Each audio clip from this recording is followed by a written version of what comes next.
নমস্কার, স্বর্ণালী স্পিক্সে আপনাদের সকলকে জানাই স্বাগত। আমি রয়েছি স্বর্ণালী আপনাদের সঙ্গে। রাজ্যে আর মাত্র 16 দিন পরে নির্বাচন রয়েছে প্রথম দফায়, অর্থাৎ আগামী 23 এপ্রিল রাজ্যে প্রথম দফার নির্বাচন রয়েছে এবং তার পরবর্তীতেই 29 এপ্রিল রয়েছে দ্বিতীয় দফার নির্বাচন। আর ঠিক এই নির্বাচনী আবহে আমরা দেখতে পাচ্ছি যেখানে প্রত্যেকটি রাজনৈতিক দল, শাসক থেকে শুরু করে বিরোধীরা, প্রত্যেকে কিন্তু প্রচারে বেরিয়ে পড়েছেন। অবশ্যই তাদের হাতে একাধিক হাতিয়ারও রয়েছে। শাসককে বিঁধছেন বিরোধীরা এবং বিরোধীদের বিঁধছেন শাসকেরা। আমরা দেখতে পাচ্ছি একাধিক ইস্যু কিন্তু উভয়ের হাতেই রয়েছে। কিন্তু এর প্রেক্ষিতেই ভারতীয় জনতা পার্টির একটি দুর্বলতার কথা আজ আপনাদের সঙ্গে ভাগ করে নেব। কোথায় সেই দুর্বলতা, কি সেই দুর্বলতা, সেই নিয়েই আজকে আমার এই ভিডিওতে আলোচনা। অবশ্যই আলোচনায় তো আসবোই, তবে তার আগে আপনাদের কাছে আমার অনুরোধ জানাই, আমার এই তথ্য যদি আপনাদের ভালো লাগে, আমার এই চ্যানেলটিকে যদি আপনাদের ভালো লাগে, তাহলে স্বর্ণালী স্পিক্সকে সাবস্ক্রাইব করুন, লাইক, কমেন্ট এবং শেয়ার করুন এবং একই সঙ্গে বেল আইকনেও কিন্তু ক্লিক করতে হবে। আসা যাক আলোচনায়। যেমনটা আপনাদের জানাচ্ছিলাম যে ভারতীয় জনতা পার্টির একটি দুর্বলতা, যদিও একটি নয় বেশ কয়েকটি দুর্বলতা রয়েছে। আমরা দেখেছি ভারতীয় জনতা পার্টি একেবারে প্রথম দিন থেকেই কিন্তু তাদের যে প্রার্থী তালিকা তা কিন্তু ঘোষণা করা শুরু করে দিয়েছিল। ভোটের নির্ঘণ্ট প্রকাশিত হওয়ার পরই, অর্থাৎ নির্বাচন কমিশন যে ভোটের নির্ঘণ্ট প্রকাশ করেছিল তারপরে আমরা দেখেছি ভারতীয় জনতা পার্টি তারা কিন্তু একেবারে আগে ভাগে তাদের যে প্রথম তালিকা সেই তালিকা প্রকাশ করেছিল। রাজ্যের প্রধান বিরোধী রাজনৈতিক দল অবশ্যই তাদের এই চমক আমরা দেখেছিলাম নির্বাচনী আবহে ভোটের নির্ঘণ্ট প্রকাশের পরে। কিন্তু তারপরে তৃণমূল কংগ্রেস নেতৃত্ব তারা কিন্তু আরো দুর্দান্ত চমক দিয়েছিল। কি সেই চমক? যে তারা একেবারে 291টি আসনে প্রার্থী ঘোষণা করেছিল। সেখানেই ভারতীয় জনতা পার্টি একেবারে প্রথমে শুরু করেও তারপরেও কিছুটা কিন্তু পিছিয়ে যায় এবং এই পিছনে আমরা সকলেই জানি একটি প্রবাদ বাক্যের কথা, এবং যে প্রবাদ বাক্য আমরা ছোটবেলায় শুনেছি, বড়বেলায়ও অনেকেই বলে থাকেন, আমাদের অভিভাবকেরাও অনেক সময় বলে থাকেন। কি সেই প্রবাদ বাক্য? আগে গেলে বাঘে খায়।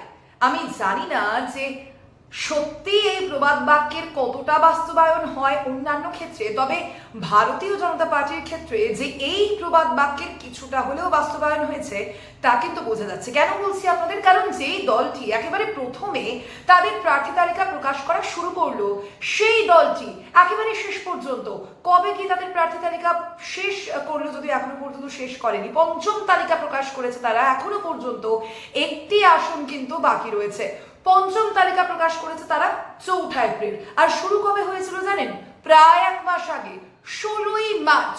গত 16ই মার্চ আমরা দেখেছিলাম ভারতীয় জনতা পার্টি তাদের যে প্রথম প্রার্থী তালিকা প্রকাশ করেছিল এবং তারপরেই কিন্তু 19শে মার্চ তারা দ্বিতীয় প্রার্থী তালিকা প্রকাশ করেছিল। বুঝতেই পারছেন একটা গ্যাপ ছিল এবং তারই মাঝে আমরা দেখেছি তৃণমূল কংগ্রেস তারা কিন্তু তাদের চূড়ান্ত যে প্রার্থী তালিকা, অর্থাৎ 291টি আসনের যে প্রার্থী তালিকা তা কিন্তু প্রকাশ করে দিয়েছিল। এবং ভারতীয় জনতা পার্টি ওই দ্বিতীয় প্রার্থী তালিকাতে এসে কিন্তু থেমে যায়নি। তারপরে আমরা দেখেছি 25শে মার্চ তাদের তৃতীয় প্রার্থী তালিকা প্রকাশিত হয়েছে। তারপর 31শে মার্চ চতুর্থ প্রার্থী তালিকা প্রকাশিত হয়েছে। বুঝতেই পারছেন, আমি কিন্তু তারিখের পর তারিখ বলে যাচ্ছি, অর্থাৎ তারিখ পে তারিখ, তারিখ পে তারিখ, তারিখ পে তারিখ, এইরকম ভাবেই প্রার্থী তালিকা প্রকাশিত হতে দেখেছি আমরা আমাদের রাজ্যের ক্ষেত্রে, রাজ্যের প্রধান বিরোধী দলের প্রার্থী তালিকা। এবং পঞ্চম প্রার্থী তালিকা প্রকাশিত হয় 4 এপ্রিল। আর এবার 8ই এপ্রিল অর্থাৎ আজ কলকাতা বন্দরে তারা প্রার্থী ঘোষণা করেছে রাকেশ সিংকে। মনে করছেন আপনারা এই যে প্রার্থী তালিকা প্রকাশ করতে এত দেরি, তারা তৃণমূল কংগ্রেসের সঙ্গে লড়তে পারবে? আমরা দেখেছি ভারতীয় জনতা পার্টি বারংবার এই দাবি করে এসেছে যে তারা এবারের নির্বাচনে সংখ্যাগরিষ্ঠতা নিয়ে জয়ী হবে, তারা এবারের নির্বাচনে নাকি ক্ষমতা দখল করবে।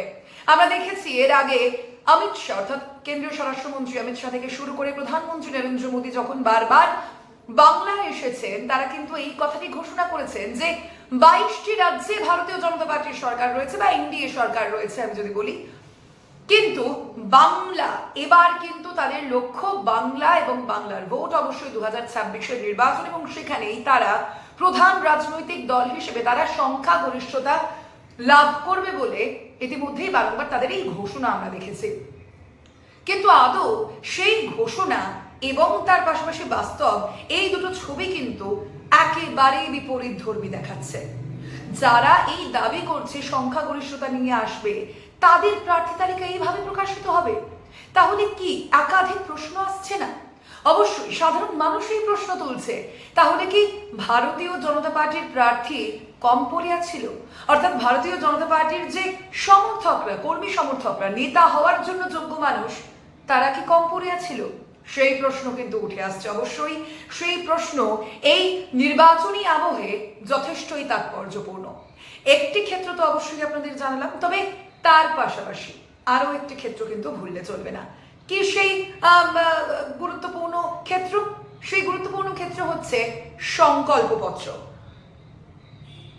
আমরা দেখেছি সংকল্প পত্রের কথা কিন্তু ঘোষণা করেছে ভারতীয় জনতা পার্টি, অর্থাৎ রাজ্যের জন্য তারা ঠিক কি কি কি কাজ করবেন সেই কাজের একটা তালিকা কিন্তু তারা দেবেন।